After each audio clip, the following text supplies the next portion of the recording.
good morning. We have talked all week about grace. Jesus' grace for Peter and Judas and for us. We have said to each other, we must have grace because God has grace for us. And if God sends us, then that is what we go with. Early in the week, the question was, what do we say to people? How do we convince people? Let's get one thing very clear. You and I cannot convince people that is God's work. Only He changes people's hearts. We can compare our responsibilities to those of a seed business or flower planting. We plant the seed, water it, fertilize it, and pull out weeds. God makes it grow. It is God who convinces people. The Holy Spirit works in people's hearts. Do you remember the new covenant of Jeremiah 31 when God says He puts the word in their hearts and on their minds? What do you say then? 1 Peter 3:15 says that you must always be ready with an answer for someone who demands an explanation about the hope that lives in you.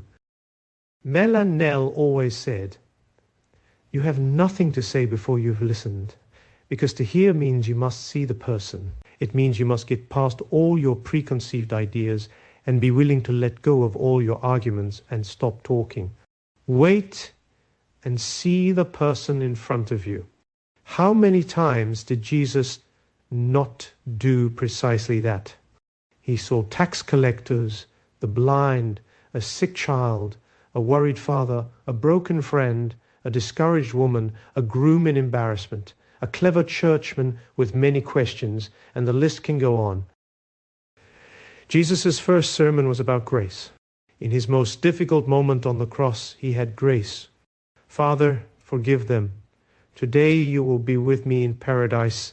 His last sermon was grace. Peter, do you love me? In other words, if we want to follow Jesus, make the difference he made, and touch people's lives on many levels, it starts with grace. We must have grace for people and treat people with grace.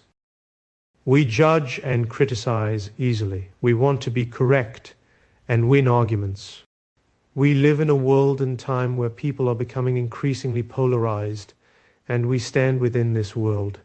Our calling is not to be right or to win the next argument. We are sent to this world specifically for this time we live, with grace. Have you ever considered what difference more grace can make to relationships? What will happen if you have grace for yourself and for others?